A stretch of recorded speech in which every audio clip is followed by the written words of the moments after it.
Hello, it's Suggaah Symphonic here, and I'm starting a new series. When I do love a character, I tend to add my own stories, or as we all may know, headcanons to said stories. Now you may be wondering, okay, well, what character are we doing today?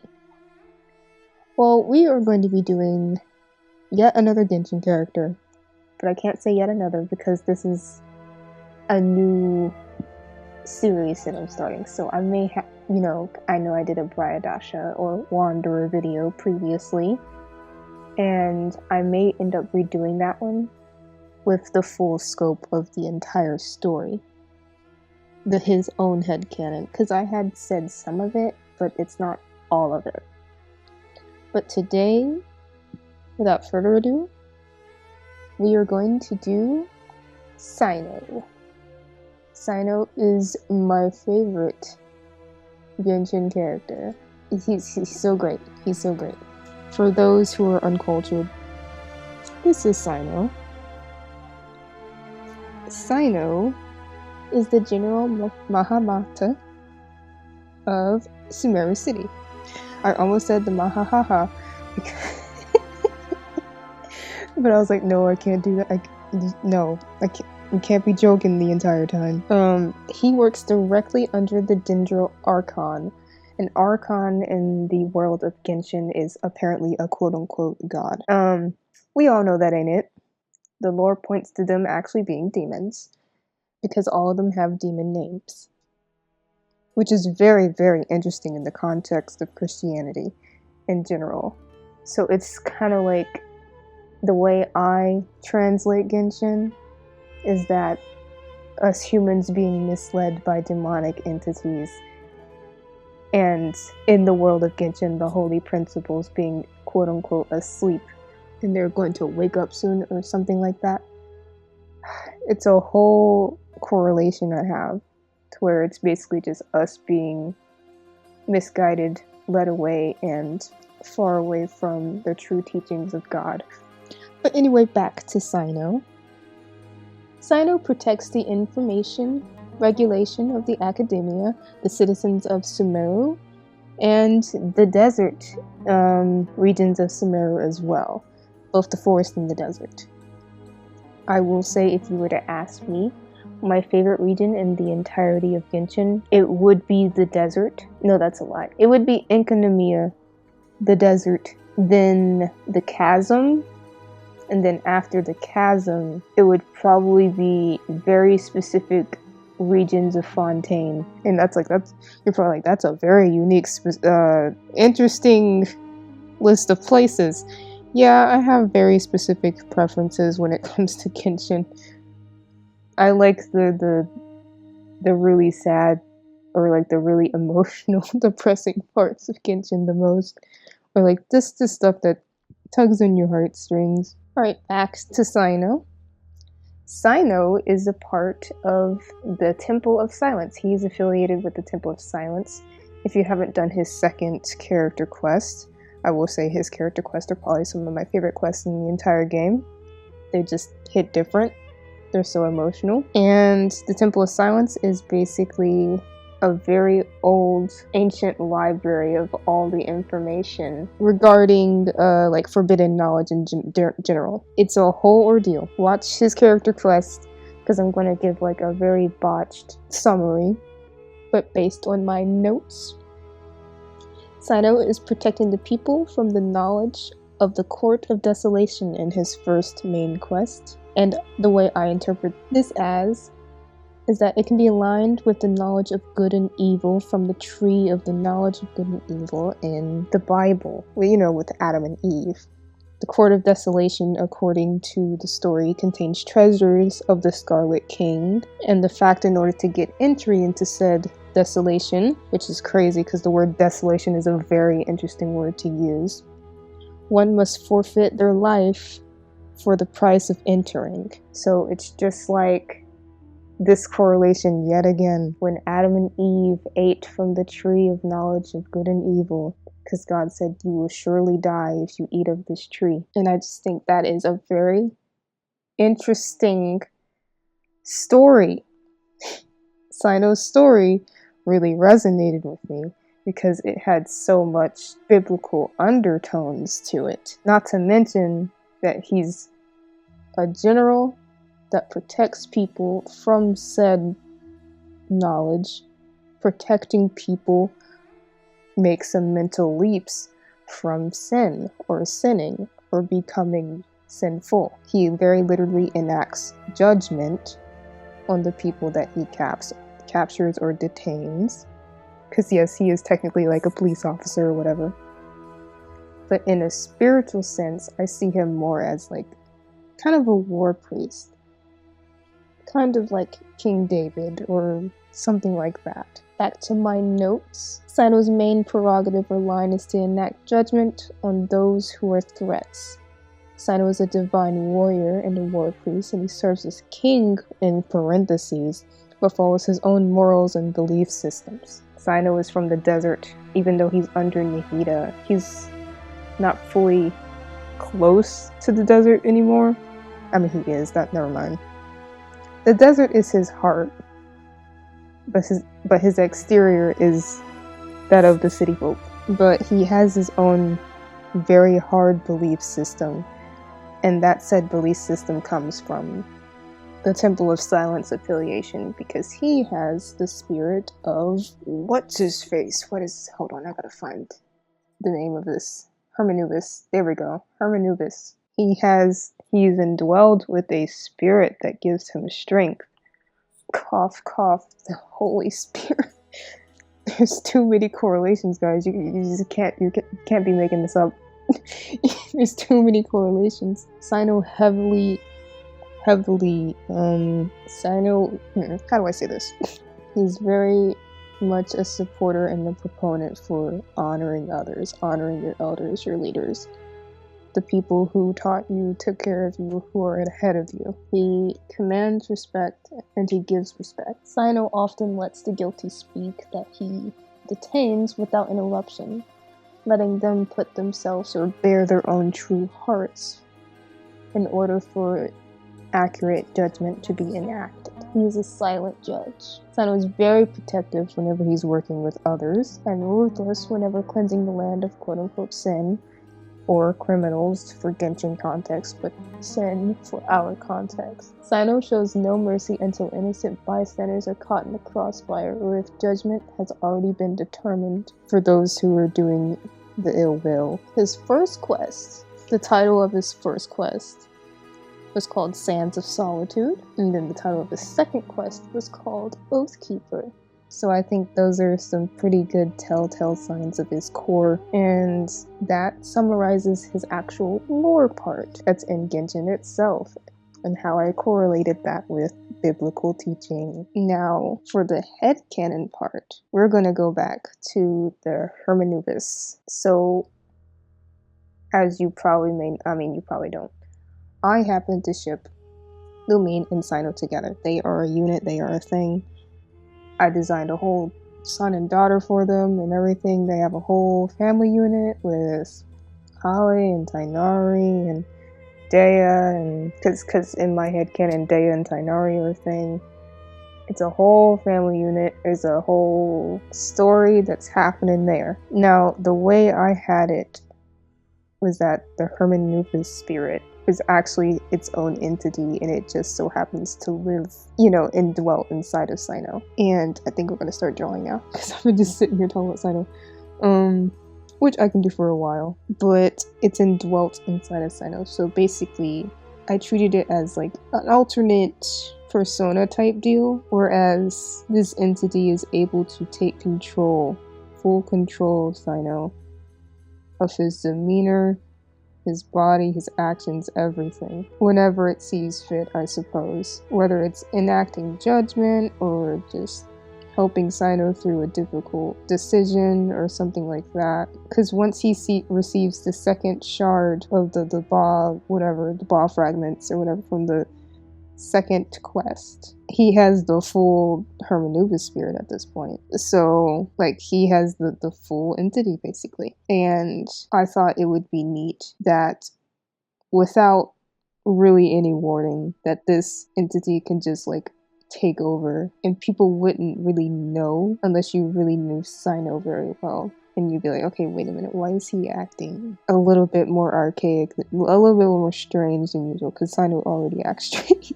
We love Cyno, he's weird. Him and his silly jokes. When he stops joking, something's up. It's like, either he's working, or that's not Cyno. You know, that kind of deal. And I just think that's a very fun thing that Lumine would have to deal with, really, because she would be in a relationship with Cyno, and she'd be like, wait a minute, you're acting weird. And then, like, she brings up something, like, from 5 minutes ago, and he cannot recall. And then she's like, you're not Cyno. Herman, which would be the short for his name, would be like, yep, you got me. I just think that would be a very fun and unique way to translate that. And that also, like, it makes things a little bit more difficult for Cyno, because it's like a constant dialogue inside of his head with this other being. Before it was just one shard, he didn't have this constant dialogue, but now he does. And I just like to think that it's just kind of like watching his life through his own eyes, and he's just like talking to him like, hey, you should do this, or like, why did you do that, or like, that's weird. Kind of like how the Holy Spirit guides us, or like convinces us, or like puts stuff on our heart, whether we think it's good or bad, or whether we should do one thing or the other, or, you know, stuff like that. It's the guidance, and I like to think of it that way. Sorry, drawing and talking, difficult. Still gotta get used to this part. Because I know it wouldn't be the same if I were to just talk over things. It's more organic. I want it to be more organic if I'm drawing it at the same time. And I think I might have to increase the size of this, so hold on. I don't like this. I don't like this. I want this to be vaguely intense. Let's do some thumbnails, guys. Let's do some thumbnails. Because we need to get some poses down. Because this particular outfit that I'm drawing is my headcanon outfit for the War Priest Cyno. On top of me having said headcanons, because I will get back to talking about it more, there is also entire musical playlist and stuff that I have for some of these characters too. Not all of the characters, because there's characters from different games that don't have a playlist, but a lot of them do. Because music is very, very important to me. It's very much a huge part of my life, and music is very, very influential and stuff like that too, with how I may interpret some characters as well. Genshin is a very good game when it comes to music, so that's also why those specific regions that I talked about or chose are some of my favorites. I like Enkanomiya so much because the music in Enkanomiya is very much on par with music that you would hear in Kingdom Hearts, and I love Kingdom Hearts. Enkanomiya just hit so much different. It hits so much different. It's too good. It's too good. Why do I keep drawing lopsided, bro? Why does this keep happening? We already just draw lopsided, guys. I kind of want this to be an intense yet serious look. Side note from the headcanon, I'm very upset about the body type they chose Cyno to be. It makes no sense to me. Brother is the general of the entire military, or the Matras, or whatever, in Sumeru, and has a small teenage looking body, and then the scribe has the full grown body. Like, what sense does that make? It makes no sense. It's very upsetting to me, but it's okay because I don't draw Cyno like that anyway, because it makes no sense. But like, who decided that? Who decided that? Like, really? Why would you do that? Wait, yeah, anyway. So, Cyno and Lumine's relationship is so cute, so cute. In the actual Genshin lore, I headcanon it to have started whenever Cyno saved Lumine from the collapsing, what is it called, Court of Desolation in the first quest. I traced that back to that's whenever Lumine started having like a little crush on him and stuff. Which is very cute. And then, cause you can tell in the second like story quest, they are like so much closer, and like the side eyes, the side eyes that Cyno be given sometimes. It's like, hold on. It's like, wait a minute. I just good character, guys, good character. Yeah, no, not those big eyes. No, it's a very good character. But anyway, back to the headcanon.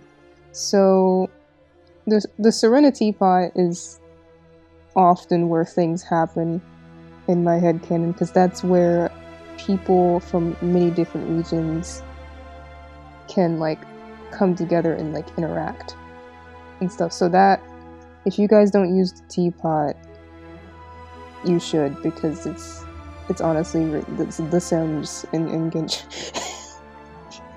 You know, just interior design, casual interior design in Genshin, and it's so fun. Nah, I might have to zoom this out because I just want this to be kind of intense, but I also want you to see his face real well too, and I want his his head to be angled down a bit, so his eyebrows would be here, you know, and his eyes need to be smaller because it's not fitting. It's a very dark, and his head's too tall. See, I just need to bring the sketch I did in my sketchbook over here. I have a rough time sketching digitally. I really do. It looks horrendous usually, like absolutely horrendous. Like, I don't like it. It's not even the face shape I usually draw for him either. It's okay. It's okay. We'll try again.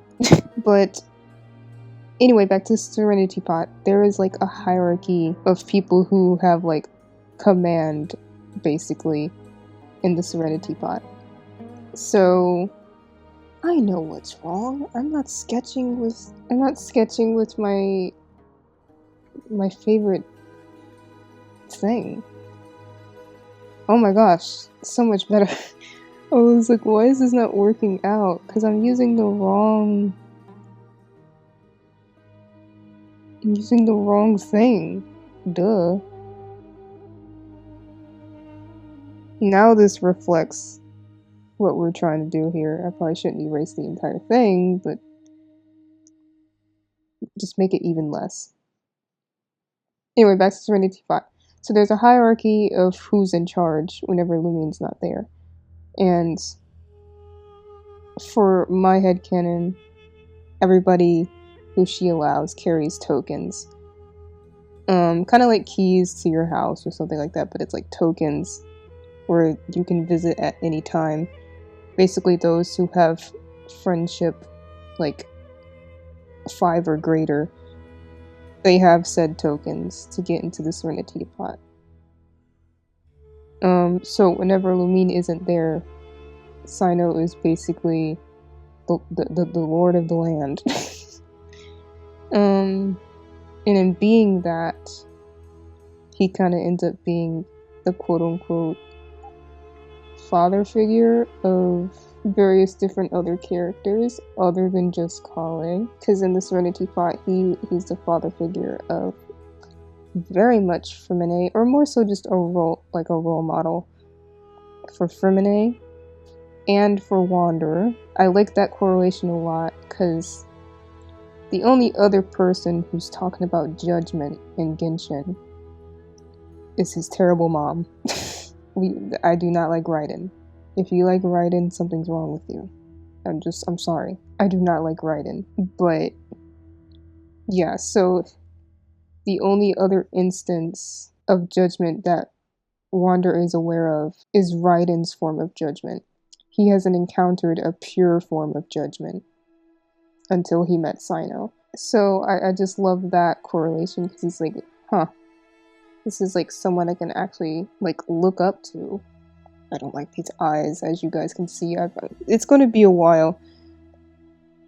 Digital sketches take me far longer than traditional, and it's actually quite annoying, but hey, we're here for the ride. It's a draw with me. It's a talk and yap for maybe too long about characters that I like. But there's that. I would also say he would be a father figure of like, I guess Fermine's siblings as well. Not father, like, you know, like role model kind of like deal. But I think it's more so just Fermine, because Fermine's siblings idolize what's-her-face more than anything else. Quote-unquote father in parentheses, even though it's a woman. That whole ordeal. I know Pereire, but why do I know her real name more than her, like, actual... That's very funny. But if you guys know who I'm talking about, you got it. This is a video for those who are Genshin fluent. You have to be Genshin fluent to understand what the heck I'm talking about. But, this is so much better. This is so much better. This is the Cyno I know. This is the face of Cyno that I know. Very good. But if you guys need to catch up on the Fermine lore, because I guess we need to talk about that too. Just a little bit. Because Fermine's gonna have his own video.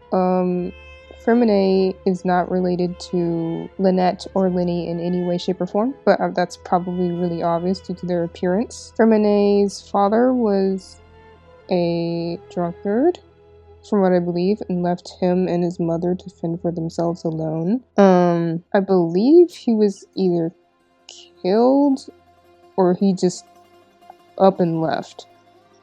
So Fermine didn't have a father figure. And Pereire, because for some reason I only know her real name besides her, and not her, I guess, I don't know, fancy Genshin title name, I don't know. But it's a woman, so like, come on now. It's not a full-on, full-fledged, quote-unquote father figure. So that's why I keep saying Cyno is like a father figure, or like a role model in general to Fermine, because he very literally has never had that, and that's their relation. And this is all coming from the Serenity Pot. There's so much stuff in this Serenity Pot. Oof, I don't like this hair. Hold on. I gotta look at some Cyno reference, y'all. I don't like what this is doing. I should have just did the hair on another layer. That probably would have been healthier for our mental states here. Oh, there's a whole other headcanon too, because before his second story quest, I was like very, very upset that the Temple of Silence wasn't even a location on the map in Genshin. I was like, it says he's affiliated with this, but they're not telling us what it is, and I was very upset, because I was like, come on now, why would you do this to me? That kind of deal. Because whenever I like a character, I want to know everything about them, and if there's not enough about them, I will make up stuff about them. So in this instance, I had made my own Temple of Silence, which honestly is far superior to the one that they gave us, but I digress, because the picture of it in my head, it was in a canyon-like scenario, kind of just like the Court of Desolation. Or was that the Court? I need to look the Genshin map again, oh lord. Sumeru. Sir, give me the desert map, please. I know its exact location on the map. No, not that. Okay, so it's Cod's Newt. How do you say that?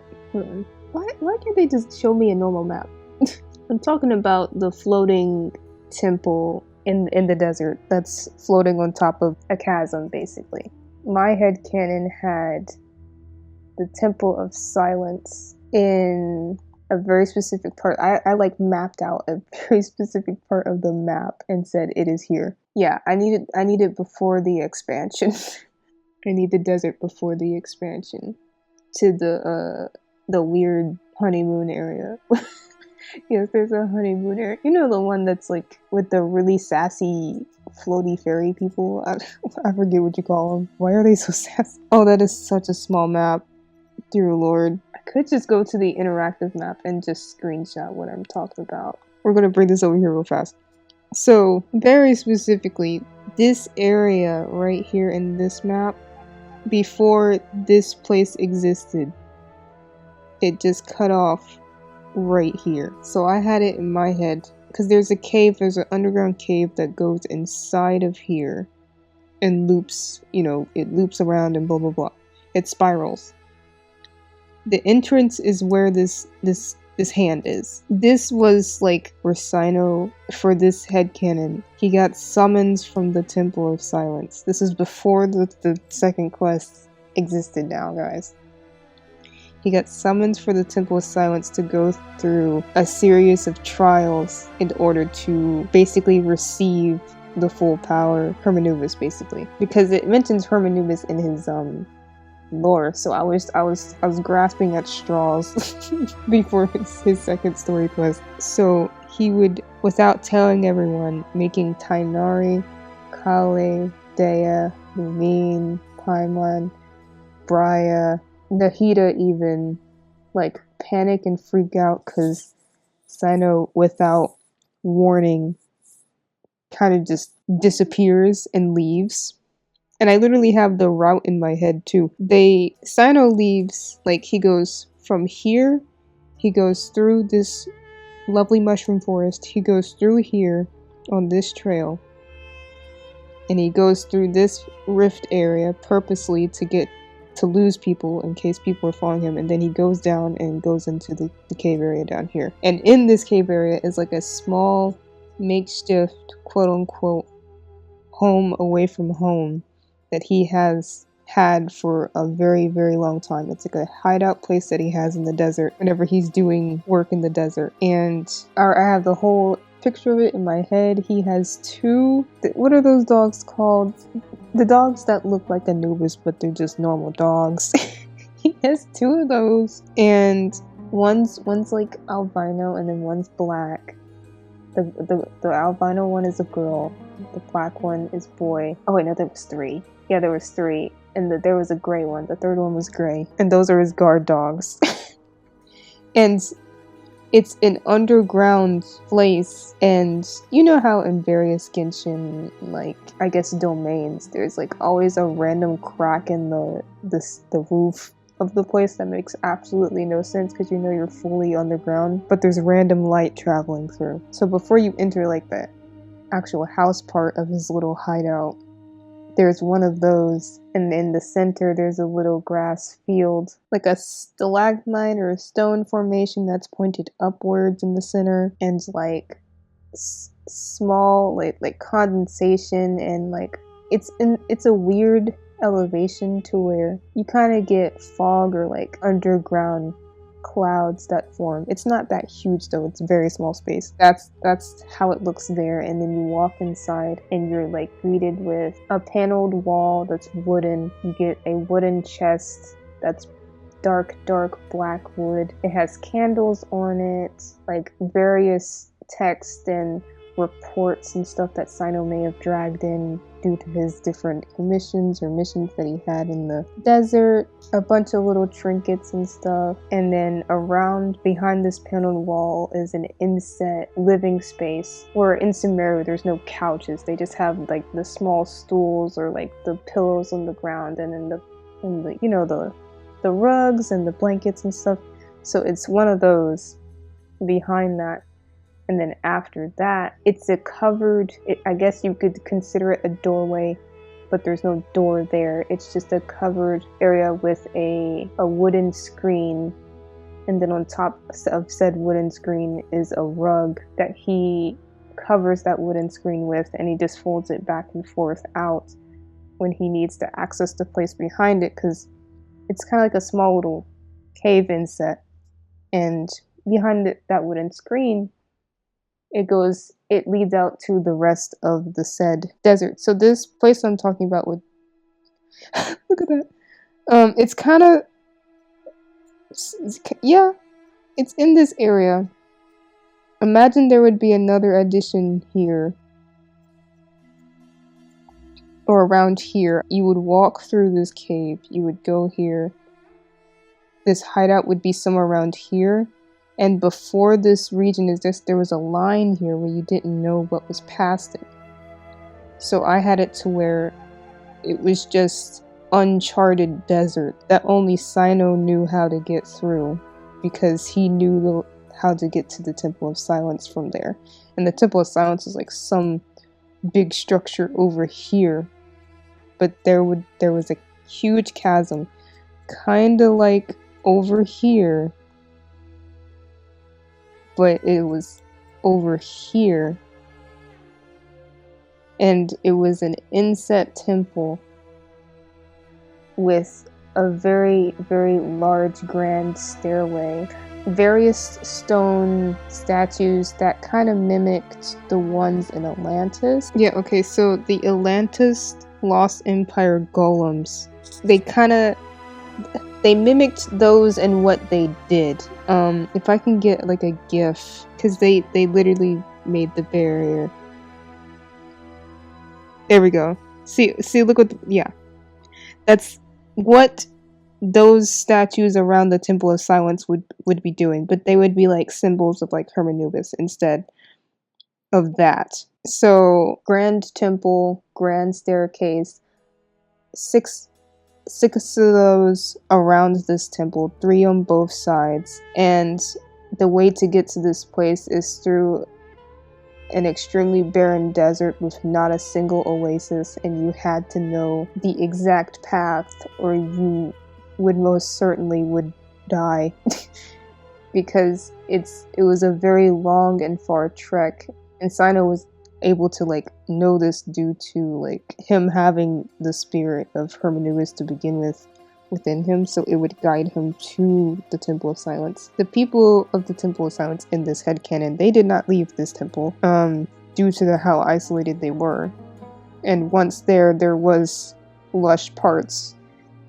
and like oasis and things to live off of in that chasm itself that it's situated in. Yeah, so the gist of it was basically Cyno had to go through these 3 different trials. We're back on the picture now, guys. We're back on the first trial. So everybody in the grandmama was panicking because Cyno had just up and left. He disappeared. And they did end up catching up to him, much to his dismay, because these trials, they're sacred trials, and only he is to go through them, and he had to isolate himself basically from other people before partaking in these said trials. So whenever he broke that isolation, not by his choice of course, he was found by Lumine, Tainari, Kale, and Brya. Brya being Wanderer, by the way. When I say Brya or Brya Dasha, I mean Wanderer. So they all found him, but he couldn't even disclose why he was out there in the first place because it was, sacred trials that he had to go through. So the first trial was basically a trial of combat, and he had to leave to go out into the desert for said trial. He was receiving instructions for these trials through different birds that would like fly to him basically. I cannot make this shape for the life of me. Hold on. I'm left-handed, y'all. I gotta flip the canvas in order to do it. Different birds that would basically relay the information to him. These birds would be very sacred birds. They have like little golden little necklaces and stuff like that, and their carrier, what do you call it, like on their little claws or whatever you call them things that birds got. So sorry, I don't know bird anatomy. Those would be like golden encrusted too. And these birds are like black birds, but they have very peculiar blue eyes. Very strange looking birds. But that's how the information was received. Cyno had to basically tell everybody to just stay in his hidden home and then to just not leave. And whenever he was to come back, that they were not to talk to him or like interact with him in any way. Obviously, they would not listen to that. It soon came to pass that the Temple of Silence was aware that he was not alone. So in this, everybody who had come with him were immediately also initiated into these sacred trials. So whenever Cyno had left to do his own trial of combat, a secondary trial of combat of 3 ancient beings came to Cyno's hideout, which is crazy in itself because, you know, they just found bro's location and was like, alright, you're gonna disobey the rules, you're gonna make them go through the trials too. And these are like really brutal trials too. Like, if Lumine wasn't there, Briah and Kale and Tainari could have possibly died, but Lumine was there. Because these trials are meant to be for the one who holds the Hermenubis spirit. So it's someone with supernatural strength, basically. And who has supernatural strength? Lumine. So Lumine was able to basically keep everybody together during said trials. And once they did defeat, I keep wanting to call them like apparitions or pillars or like constructs. They're kind of like the statues you do see around the desert, except they were like fully fledged living people. They had blue skin and they all wore different animal masks.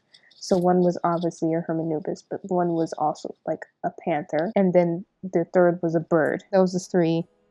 The panther was a girl, Hermenubis was a guy, and the bird was a guy. And once they finished the trial, they started speaking to the crew because they didn't know what was going on. They're like, why is Cyno's apparently secret home being attacked? Like, how has our location been exposed, basically, type deal. And they basically said, you are now initiated in said trials, and you must go through these trials just like, in their words, they would say, our Lord Hermenubis is going through. And everybody was like, oh. Like, the entire team was like, oh, we really shouldn't have come, huh? I mean, Lumine was like, nah, I'm being here for my man, even if I'm not supposed to be. But everybody else was like, oh, this is not good. He's going to be really mad at us whenever he comes back. And sure enough, he was. Well, first of all, he came back extremely beaten up. Like, bro looked terrible. After the gang had finished beating, like, the trial, whenever Cyno was gone, they had, like, cooked for him and, like, just awaited for him to come back, basically. So when he did come back, he was starving, he was beaten up, bad off, really, just bad off. So he was very grateful that they had cooked, but he still wasn't disclosing anything about what was fully happening, and the only information they had so far is that they were initiated in the said spiritual trials that Cyno was going through just due to association. So first night back, he doesn't speak to them, but they speak to him, which makes him mad. And it's like an uncharacteristic mad too. Like, he is like seething. It's a new type of anger that they have not seen Cyno exhibit in the slightest. So it's very unsettling and unnerving for everybody because they realize, like, yeah, this is the one time where we really should have listened to him and just not come to help him, because it very literally is supposed to be like a trial test of the spirit for one person, and that specific person would be Cyno. So he sits down, he eats the food that was cooked for him because he is starving and he does feel terrible, and all he does is listen to like the events of the battle that everybody went through earlier in the day and what they told them while Cyno was gone. And Cyno just goes through gesture only, but he's basically just like, okay, yeah, shouldn't have been here. And then he just goes to his bedroom, because everybody who is not supposed to be here, you know, Tainari, Briah, Kale, Lumine, they're just hanging out in the living room. It's a very big living space, so they can all sleep there comfortably without like having enough room. And then the dogs are there too. The dogs are there. The dogs had names too, but I legitimately forgot the names. I'm so sorry, but I go in detail. The dogs had names, y'all. His neck is really thick. I'm gonna... No, it's fine. It's fine. I'm gonna take it out a little bit. I'm gonna have his hair do more. Yeah, that's the first day. The second day, Cyno leaves out before anybody wakes up because he gets another message that early. His second test is to basically retrieve an artifact from a very ancient monster that would aid in his awakening of the rest of the Hermanubis spirit, basically. Because I don't know if I mentioned this earlier, but he needs the full Hermanubis spirit in order to enter the temple and the Temple of Silence in the first place, in order to basically go through the final ritual of taking on the spirit and like harnessing the literal essence of the guy, which is why I'm going back to the fact that the headcanon I have is that he literally has the soul, the entire person of Hermanubis inside of him, like speaking and talking with him in the first place. At this point in the headcanon that I'm explaining, he does not have that yet. He has to go through this trial to receive that, and he's receiving it only because it's like a thing that he has to go through, like a rite of passage that his family had to go through. We now know that we have no mention of the dude's parents anymore. Like, his parents give him up for this religious test in the actual Genshin lore, but my lore, it's a family thing, because his family has been resonant with the spirit of Hermanubis. Oh lord. Hermanubis for quite some time. I'm struggling with this part. This is his hair. I kind of want it to be more crazy. Like it's going in the wind. Yeah, but this monster person is actually a snake woman. I don't know her name, but it's a snake woman because I forgot her name. And she was basically holding on to the weapon, the true weapon of Hermanubis. It was a spirit weapon though. It wasn't the actual thing, because it would morph later on into Cyno's polearm. Like, it not morph, but it would like fuse with it. But she was holding that basically in a cell of sorts. And then this trial, Cyno actually gets tripped up. He actually has a little bit of a struggle. I mean, he did with the first one too. Bro came back very beaten up and broken, and he's still tired from the first trial as well. And I remember parts of these trials were just the fact of endurance and mental fortitude, because I remember that in order to harness like the soul and spirit of Hermanubis, you needed to have a very, very solid mind, a very solid and powerful mind that wouldn't be broken or shattered whenever such things were to happen, when such a powerful spirit would combine with your own spirit, you know, that kind of deal. So this snake lady trapped Cyno in like a cell because he was like tricked, and she was like poisoning him to death basically.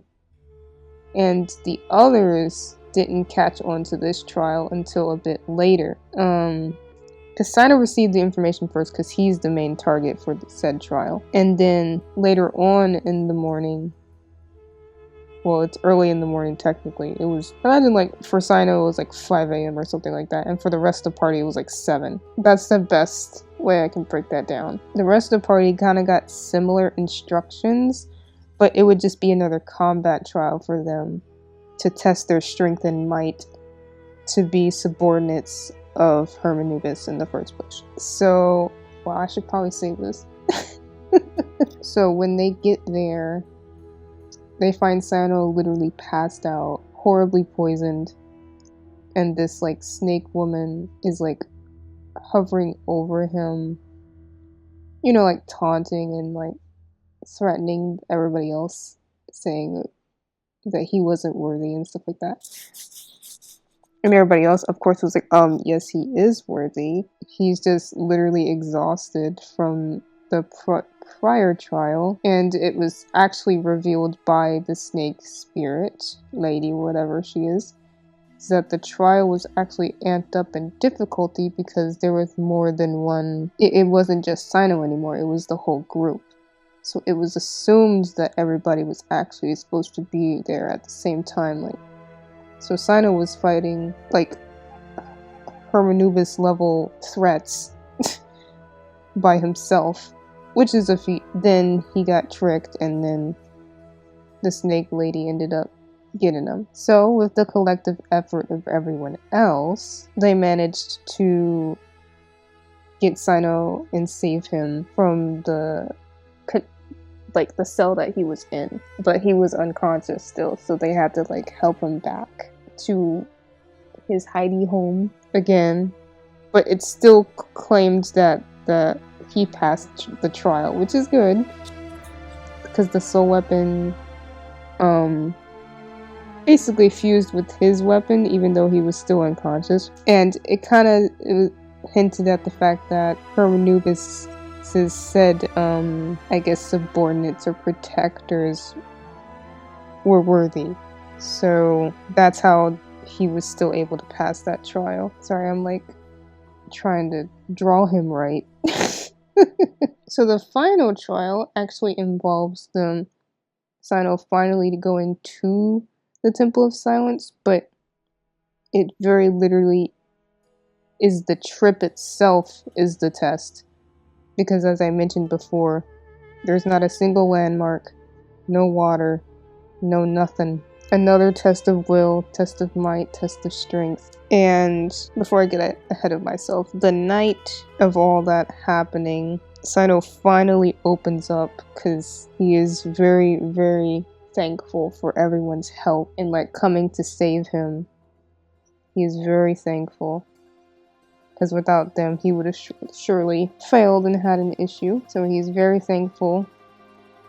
And then he finally opens up and is like, okay, I'm sorry I've been acting the way I've been acting. It's mostly because you guys literally aren't supposed to be here, and this is a very sacred ritual I'm going through, sacred trials that I'm going through. But I admit that your presence has really helped me out. Type beat. Not type beat. And he was like, you've helped me mentally and physically, and now with a literal trial itself, and I really thank you. And everybody else is like, finally, he's acting normal now. Because prior, Cyno was acting like he didn't know nobody. He was acting like they were just enemies, strangers, complete strangers. But now he was actually acknowledging them, and they were like, "Wow, you're actually talking to us. Oh my gosh!" Of course, Lumine had her various 2 cents to say. And so did Kale and Tainari. Briar was just like, yeah, whatever, because, you know, Briar's Briar. If you guys know how Wanderer acts, you know.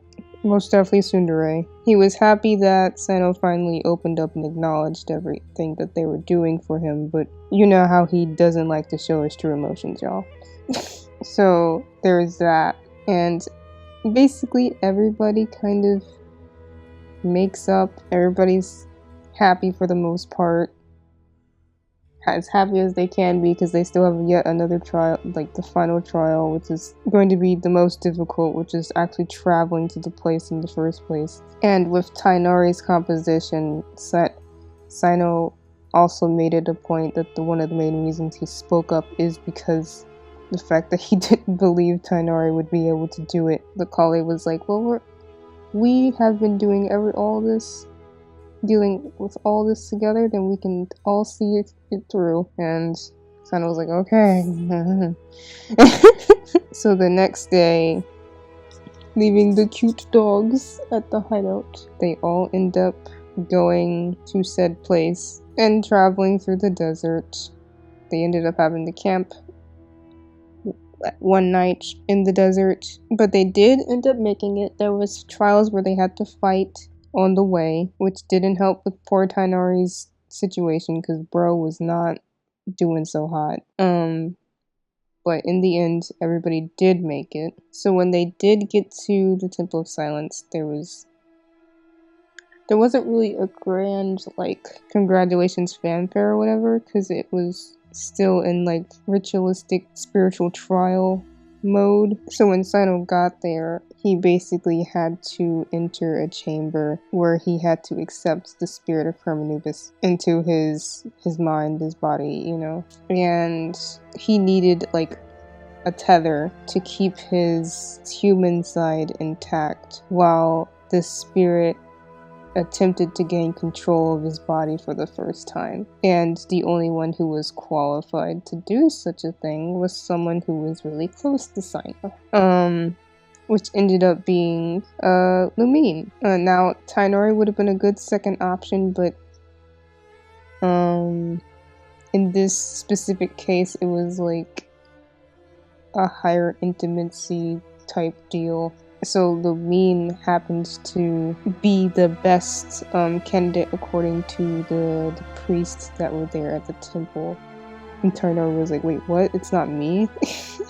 And Cyno was like, because him and Lumine's like silent relationship, because it wasn't fully official at this point, their silent relationship was kind of showing its cracks a bit, because they were, you know, getting exposed a little bit during this time. So Tainori started getting skeptical about how close they were, which is very funny. But basically, as the spirit of Hermanubis entered Cyno, he would for the first time like lose himself, and Hermanubis would take over and start speaking through Cyno and everything. And he would start commending the group for their ability to pass the trials that was only meant for unnatural beings to go through. Cyno being said unnatural beings. And that he looked forward to getting to know all of them, you know, much better.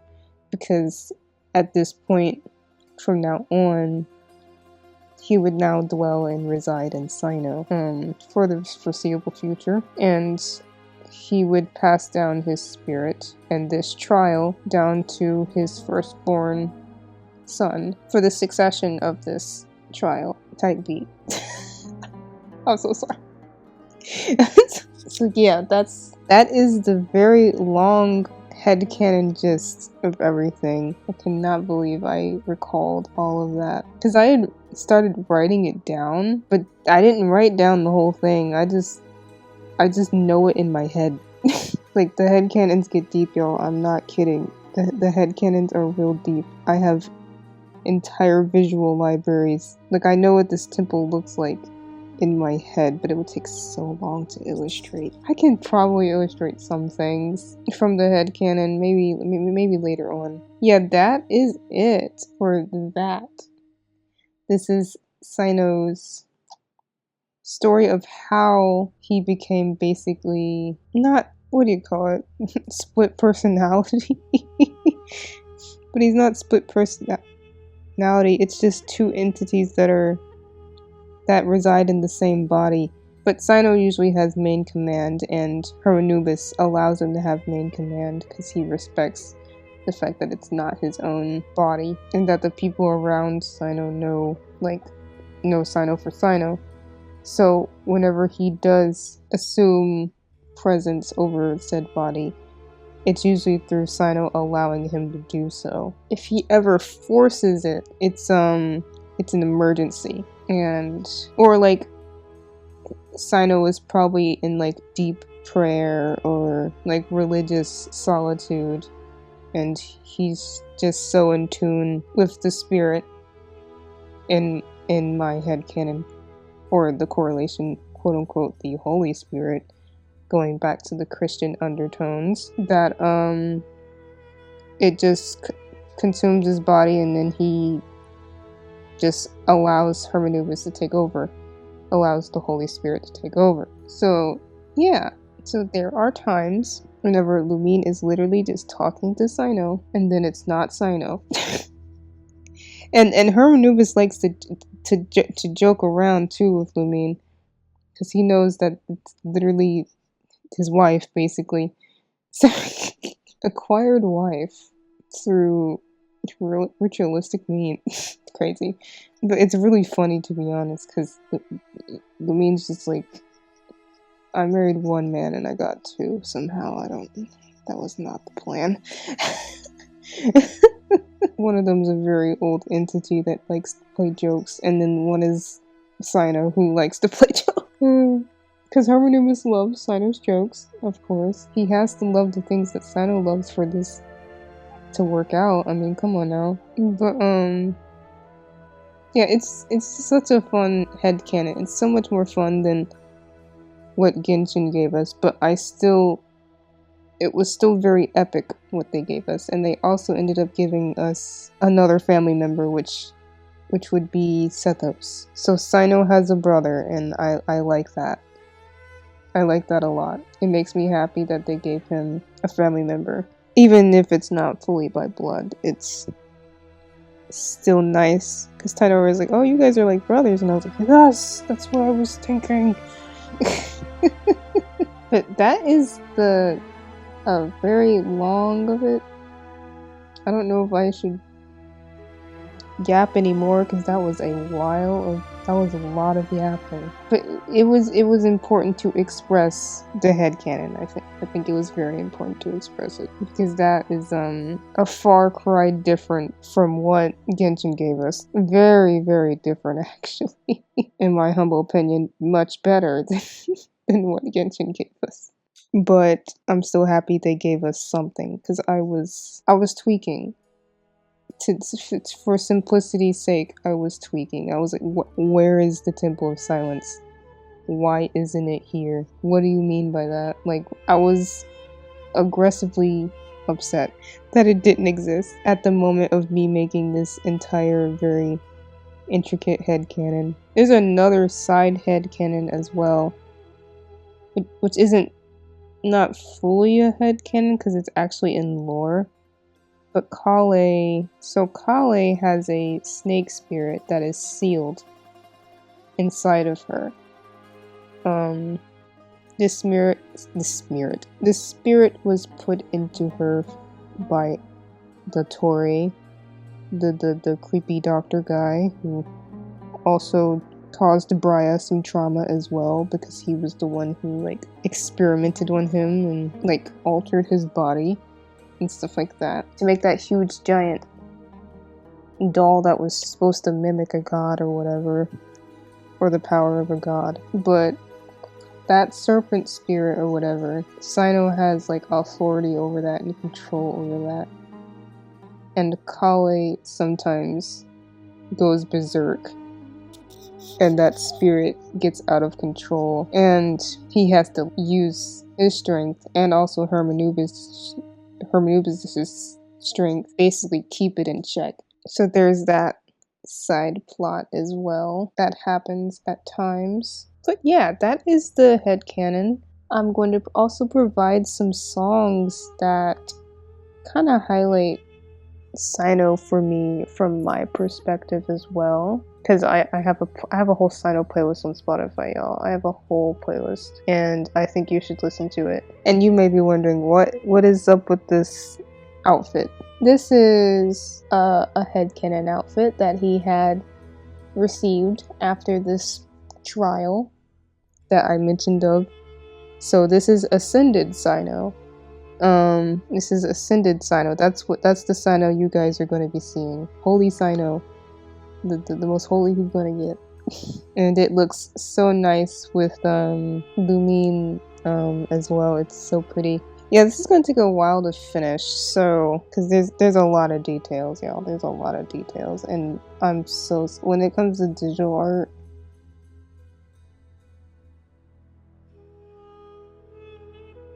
we're a little slow.